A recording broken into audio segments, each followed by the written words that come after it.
नमस्कार मित्रों, आर्य टीवी के आध्यात्मिक मंच पर आपका स्वागत है। आज हम मनाचे श्लोक का 202वां श्लोक गहनता से समझेंगे। यह श्लोक न केवल ज्ञान का स्रोत है बल्कि जीवन के उद्देश्य और आत्म साक्षात्कार की ओर मार्गदर्शन करने वाला है। इसके माध्यम से हम अपनी भीतर की दिव्यता को पहचानेंगे और आत्मशुद्धि की ओर एक कदम और बढ़ेंगे। इस श्लोक में हम देखेंगे कि साधक को अपने आंतरिक मन के साथ सामंजस्य स्थापित करना होता है और निरंतर यत्न से मन को शुद्ध किया जा सकता है। इसका गहरा अर्थ है कि हमें जागरूकता और सजगता के साथ जीवन के सच्चे मार्ग पर चलना होता है। तो चलिए इस यात्रा की शुरुआत करते हैं और इस दिव्य श्लोक को समझने की ओर बढ़ते हैं। आज हम जिस दिव्य श्लोक का अध्ययन करेंगे वह इस प्रकार है। मना गुजरे तुझ है प्राप्त झाले, परी अंतरी पाहिजे यत्न केले, सदा श्रवणे पाविजे निश्चयासी, धरी सज्जन संगति धन्य होसी। तो पहले इस श्लोक का भावार्थ सुनते हैं, फिर विवेचन को आरंभ करते हैं। प्रथम मराठी भावार्थ सुनते हैं। हे मना, तुला हे आत्मज्ञान मिळाले आहे, परंतु केवळ इतक्यावरच थांबू नकोस।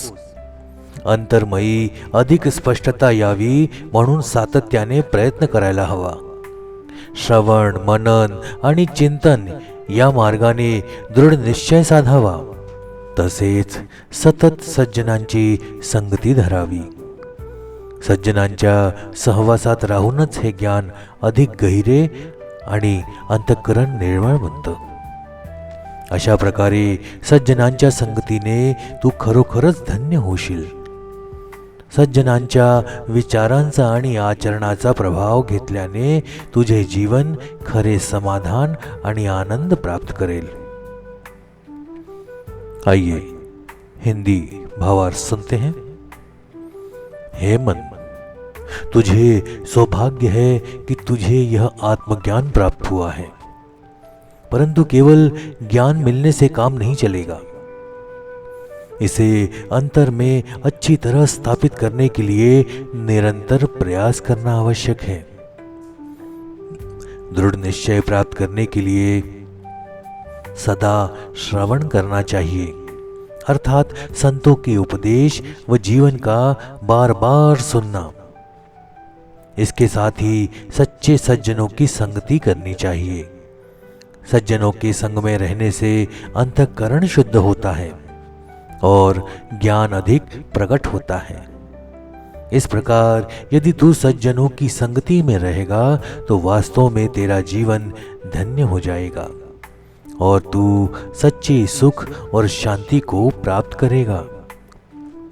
आइए अब हम बढ़ते हैं इस श्लोक के दूसरे भाग की ओर।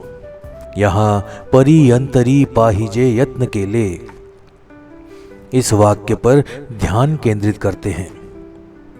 यह भाग हमें यह सिखाएगा कि प्राप्ति के बाद भी साधक को भीतर यत्नशील रहना पड़ता है, क्योंकि साधना केवल आरंभ नहीं निरंतरता मांगती है। सजगता, स्वचिंतन और प्रयास के साथ। इसके दूसरे भाग की विशेषता है साधना में भीतर के यत्न और निरंतर प्रयास का महत्व क्या है। आइए इसके गहरे रहस्य में प्रवेश करते हैं। मना गुजरे तुझ हे प्राप्त झाले, इस अनुभूति के क्षण में साधक के भीतर एक अद्भुत प्रकाश फूटता है।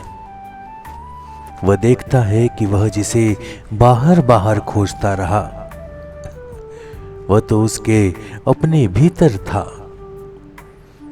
ज्ञान का यह स्फुरण एक क्षण में होता है परंतु उसके परिणाम स्वरूप जो भीतरी हलचल होती है वह अत्यंत गहरी और बहुआयामी होती है, क्योंकि साधक के चित्त में वर्षों जन्मों से संचित वासनाओं, संशयों, धारणाओं इनके बीज पड़े हुए होते हैं। ज्ञान की अनुभूति से वे सभी मूल संस्कार तुरंत समाप्त नहीं होते।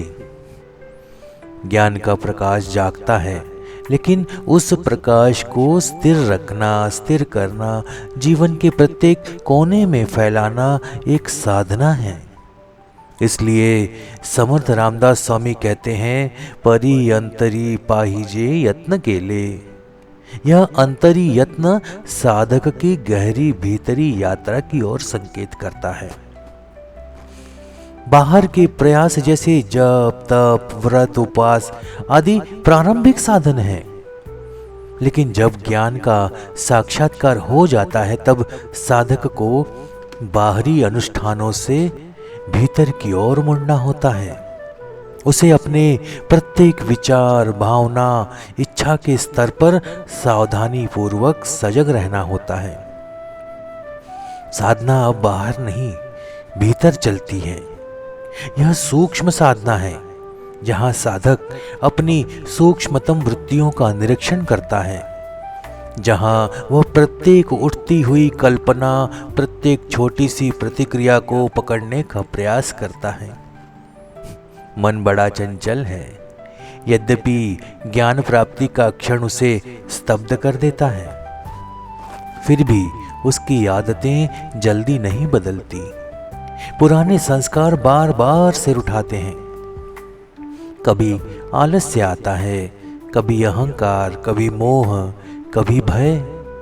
मन बार बार भूलने लगता है कि उसे वह परम तत्व मिल चुका है जिसे वह खोज रहा था।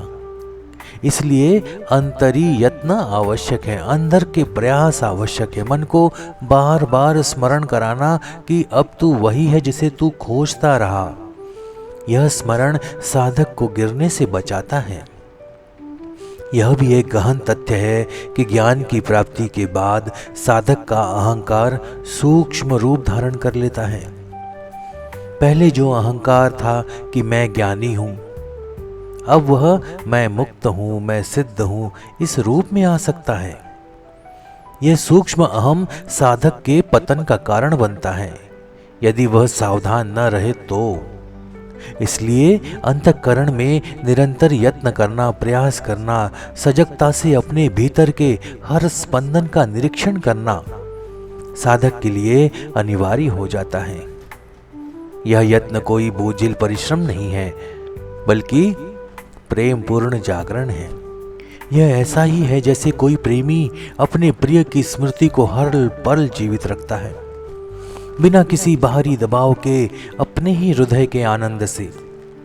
इस सूक्ष्म यंत्र की प्रक्रिया में सदा श्रवणे पाविजे निश्चयासी, इसका निर्देश अत्यंत महत्वपूर्ण है, क्योंकि सतत श्रवण से चित्त को अपने मार्ग पर टिकाए रखना सरल होता है। श्रवण से यहां अभिप्राय केवल किसी संत या गुरु के शब्द सुनना नहीं है, बल्कि अपने भीतर के अंतरात्मा की वाणी को सुनना है। जब साधक सजग होकर संत वाणी का श्रवण करता है तो उसके भीतर वही शब्द प्रतिध्वनित होने लगते हैं। धीरे धीरे वे शब्द साधक के भीतर के विकारों को धोने लगते हैं, उसे शुद्ध करते हैं और अंततः उसे अपने स्वरूप में स्थिर कर देते हैं। श्रवण शब्द का एक और गहरा अर्थ है विनम्रता। जो साधक वास्तव में सुन सकता है वो भीतर से विनम्र होता है, क्योंकि अहंकारी व्यक्ति सुनता नहीं है, वह केवल अपने ही विचारों में खोया रहता है। लेकिन जिसने सत्य की झलक पाई है वह जानता है कि वह स्वयं कुछ नहीं जानता। उसे हर क्षण सीखने के लिए, सुनने के लिए खुला रहना चाहिए। यही सच्चा श्रवण है। वह आंतरिक खुलापन जो हर पल ईश्वर की पुकार को सुनने के लिए तैयार रहता है, वह सतत श्रवण साधक के भीतर निश्चय को जन्म देता है। निश्चय यानी अद्भुत दृढ़ता, वह अखंड विश्वास कि मैं वही हूं जो सत्य है। यह निश्चय कोई मानसिक विचार नहीं, यह जीवंत अनुभूति है जो साधक के समूचे अस्तित्व को भर देती है। इस निश्चय के बिना साधक का मार्ग डगमगा सकता है, वह परिस्थितियों के थप्पड़ों में बह सकता है। इसलिए सदा श्रवणे पाविजे निश्चयासी, इसका निर्देश साधक के लिए जीवन रेखा की भांति है। अब देखें, धरी सज्जन संगति धन्य होसी। इस वचन में एक अत्यंत सुंदर रहस्य छुपा है। सज्जन संगति क्यों आवश्यक है? क्योंकि साधक चाहे कितना भी दृढ़ हो जाए, एकाकी रहने पर मन के पुराने संस्कार उसे प्रभावित कर सकते हैं। लेकिन सज्जन संगति में साधक को एक जीवंत वातावरण मिलता है, जहां उसे अपने अनुभव की पुष्टि मिलती है, जहां उसे प्रेरणा मिलती है, जहां उसे गिरने पर उठाने वाला हाथ मिल जाता है। सज्जन कौन है? केवल बाहरी रूप से धार्मिक लोग नहीं, बल्कि वे जो भीतर से निर्मल हैं, जिन्होंने सत्य को पाया है या उसकी ओर अग्रसर हुए हैं। सज्जनों के संग में साधक के भीतर श्रद्धा जागती है, विनम्रता बढ़ती है और उसकी साधना को एक नई ऊर्जा मिलती है। सज्जनों का संग ऐसा है जैसे एक बुझती हुई दीप शिखा को कोई अपनी सांस से फिर से प्रज्वलित कर दे। यह भी सत्य है कि साधना के मार्ग पर चलते हुए साधक को कई बार थकान, निराशा या जड़ता घेर सकती है। उस समय यदि कोई सज्जन मित्र, गुरु या संत उसे एक वचन से, एक दृष्टि से, एक स्मरण से जगा दे, तो साधक फिर से उत्साह से भर उठता है। इसलिए सज्जन संगति को अनिवार्य कहा गया है। परंतु सज्जन संगति का अर्थ केवल शारीरिक संग नहीं है। यदि सच्चे सज्जन दुर्लभ हो तो साधक उनके वचनों का अध्ययन कर सकता है, उनकी जीवनी पढ़ सकता है, उनके विचारों का चिंतन कर सकता है। जब साधक प्रेम पूर्वक संतों के शब्दों में डूबता है तो वह भी एक प्रकार की संगति ही है, और धीरे धीरे साधक के भीतर ऐसा निर्मल वातावरण बन जाता है कि वह हर समय सज्जनों की उपस्थिति अनुभव करने लगता है, भले ही वे शारीरिक रूप से वहां न हो। यहां एक और गहन तथ्य है। सज्जन संगति के प्रभाव से साधक के भीतर सहज रूप से गुणों का विकास होता है। उसे बाहरी नियमों से अपने को बांधने की आवश्यकता नहीं रहती। सज्जनों का संग ही ऐसा प्रेरणादायी होता है कि साधक के भीतर से ही करुणा, प्रेम, क्षमा, विनय और तितिक्षा जैसे गुण प्रस्फुटित होने लगते हैं। और जब ये गुण सहज रूप से प्रकट होते हैं तभी साधक का जीवन धन्य बनता है। इसलिए समर्थ स्वामी बड़ी करुणा से कहते हैं, धरी सज्जन संगति धन्य होसी। यह धन्यता केवल बाहरी सुख शांति नहीं है, बल्कि आत्मा की गहन तृप्ति है। साधक के हृदय में तब कोई अधूरापन नहीं रह जाता। वह जानता है कि उसे जो चाहिए था वह मिल चुका है। अब उसका कार्य केवल उस अमूल्य रत्न की रक्षा करना है, उसे जीवन के प्रत्येक क्षण में प्रकट करना है। इस तरह छोटे से श्लोक में समर्थ रामदास स्वामी ने साधक को संपूर्ण साधना का निचोड़ दे दिया है। ज्ञान की प्राप्ति का गर्व न करना, निरंतर यत्न करते रहना, श्रद्धा पूर्वक श्रवण द्वारा निश्चय को मजबूत करना और सज्जन संगति द्वारा अपने पथ को पुष्ट करना, यही साधक का जीवन धर्म है। यही उसकी यात्रा का सार है। जब साधक इस पथ पर चलता है तो धीरे धीरे उसके भीतर से सब द्वैत भाव समाप्त हो जाते हैं। उसे अन्य किसी सहारे की आवश्यकता नहीं रहती, क्योंकि वह जानता है कि अब परमात्मा ही उसका एकमात्र सहारा है। उसकी दृष्टि में सब कुछ उसी एक का विस्तार बन जाता है। उसके लिए संसार कोई बंधन नहीं रह जाता, बल्कि संसार को भी परमात्मा के एक सुंदर अभिनय के रूप में देखने लगता है। यह अवस्था साधक को पूर्णता प्रदान करती है, ऐसी पूर्णता जो न तो किसी बाहरी सफलता पर निर्भर है, न किसी असफलता से घटती है। यह पूर्णता उसकी अपनी आत्मा से उपजती है। वो चाहे जहां रहे, चाहे जिस स्थिति में रहे, फिर से भीतर से अखंड आनंद में स्थिर रहता है। यही उस साधक की धन्यता है जिसकी ओर समर्थ स्वामी यहां संकेत कर रहे हैं। इस भाव प्रभाव को आगे और गहराई में ले जाते हुए अगले भाग में हम देखेंगे कि अंतःकरण के भीतर कैसे गूंज